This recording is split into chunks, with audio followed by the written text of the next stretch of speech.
but I'm going to allow more time for that tomorrow. That was my bad. All right, Antoine, let's talk about the night that Dwyane Wade had. Your former teammate on your former team in his former form.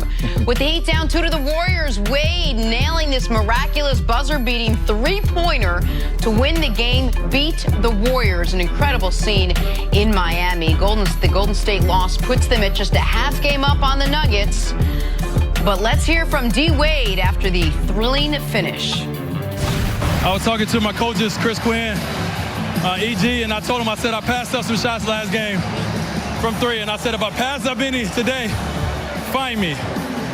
So I wanted to make sure that, I was aggressive, and I took the shots that was given to me, and I did that. So I wonder when Kobe hit that game winner on me in LA, when he hit it on the top, when he hit it on the glass for the top of the key, I said, how is that possible?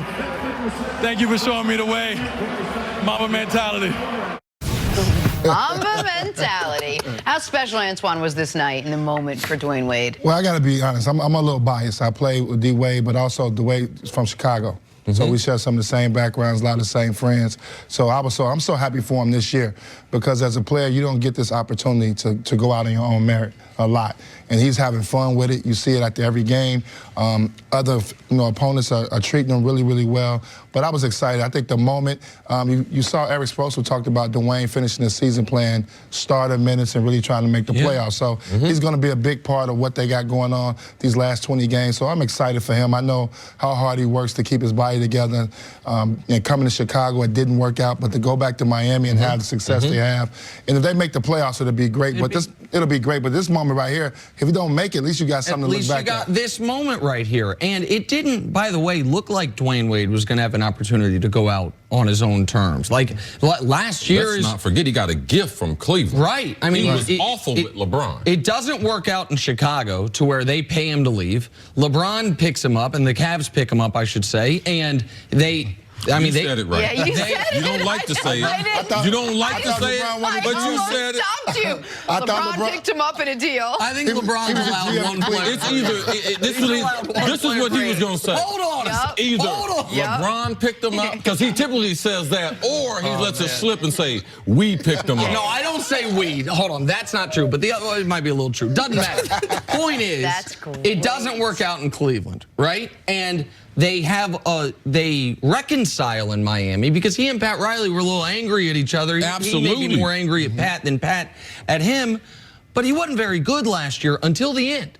At the end, in the playoffs, he was good for them. And now he's averaging 14.5 points a game this year. He's been one of their most key players. He isn't starting really, but he is playing the end of games like this. We're not showing it here, but he hit the 3 on the possession before to put them in position after Durant had a sick 4-point play that I thought was going to ice the game. And right now, yeah, they're in the 10 spot, but they're a half game out of the playoffs.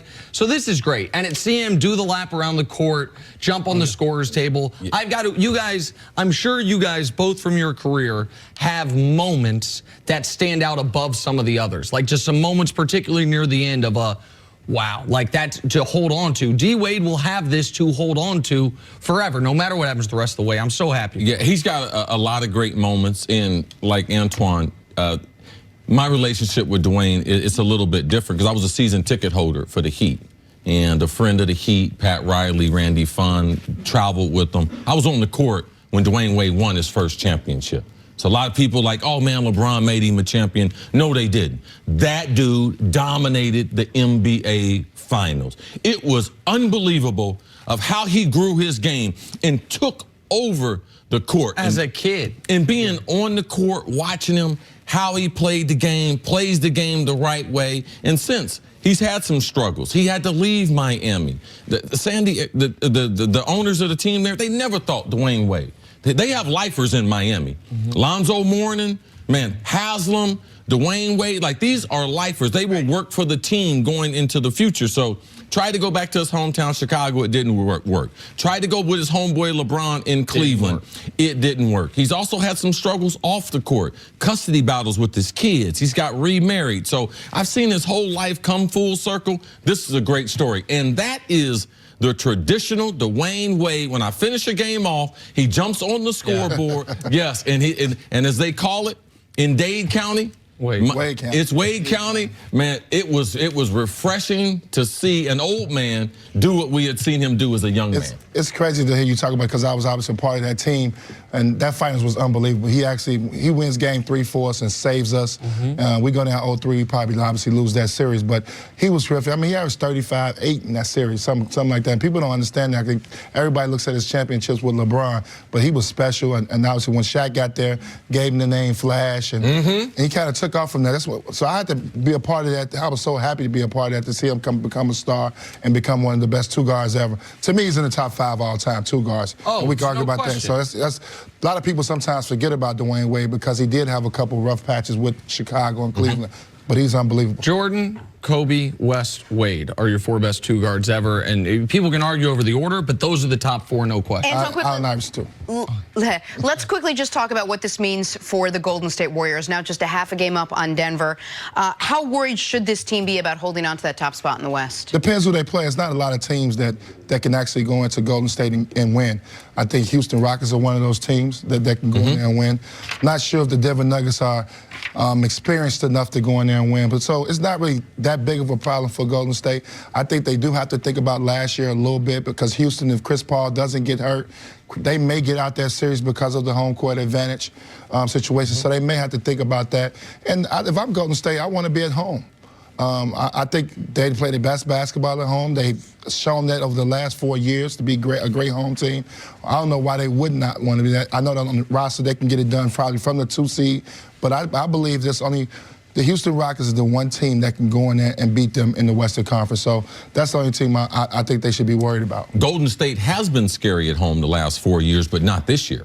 When you look at the top teams in the NBA, if you look at their losses, right now Golden State, they got 10 losses at home. We had never, ever seen them lose that many games. And the top teams, most of them have won in Golden State. Houston right now, they haven't lost against Golden State. So I would be concerned not only in the West, but I would be concerned about that home court if you get to the finals. Last night was their 10th road loss. 8 losses at home, which is the most they've had in this run. The point still stands. The home court matters at the end of the 6th week of the playoffs and at the end of the 8th week of the playoffs. By that, I mean the conference finals and the NBA finals.